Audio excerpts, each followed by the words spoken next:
ces gens qui ont un pouvoir et qui ont une place spécifique comme un père ici, eh bien, ils vont faire que ceux qui sont sous leur tutelle, si je peux dire ainsi, eh bien, au début, ils vont se sentir ils vont, comment dire, yash'uruna bidh-dhanb, c'est-à-dire qu'ils culpabilisent. C'est-à-dire qu'au début, c'est tout, c'est mon père, je peux rien dire. Ah, c'est lui, je peux rien dire, il a le droit absolu sur moi. Au début, c'est comme ça, comme un enfant.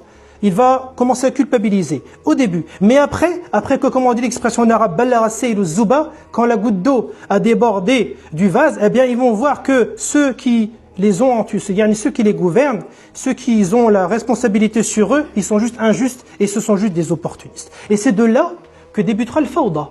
C'est de là que débute justement l'anarchie dans les sociétés et à tout niveau de la société.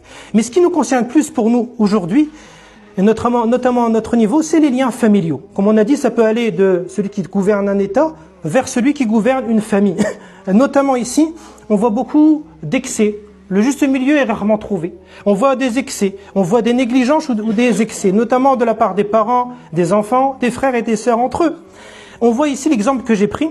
On voit que les parents, des fois, ils font preuve d'injustice envers leurs enfants, notamment en les menaçant à chaque fois de la fin fâcheuse de uquq al-walidayn. Attention, on voit beaucoup d'imams qui parlent où il faut que les enfants respectent leurs parents. Ça c'est normal, c'est la base. Les parents, c'est la base. C'est l'asl, et les enfants c'est le far'.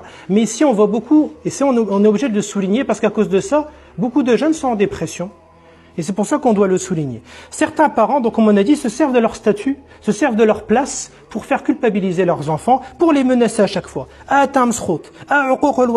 Etc. Mais en fait, en réalité, le jour du jugement, ça va être très lourd pour eux. Donc, j'ai pris un exemple qu'on entend souvent.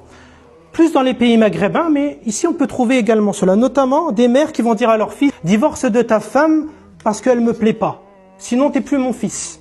Un exemple, après on peut prendre d'autres choses encore. Vous imaginez en quel honneur tu dis ça? Pourquoi? Parce que juste elle te plaît pas? Juste parce qu'elle n'a pas fait ce que tu as voulu? Ça, c'est un uquq, mais dans le sens inverse, c'est pas un uquq des enfants ici, c'est un uquq des parents. On ne peut pas dire ça.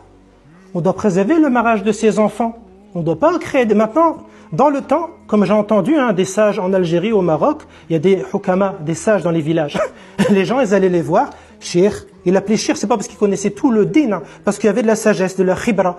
Comment on fait? Et ben lui, il faisait l'islah entre les deux époux, pour pas qu'il y ait de divorce, en essayant de raisonner le mari, en essayant de raisonner la femme. Maintenant, tu vas voir la mère, vas-y, va au tribunal, vas-y, prends l'avocat, mets-le à genoux, ou bien mets-la à genoux.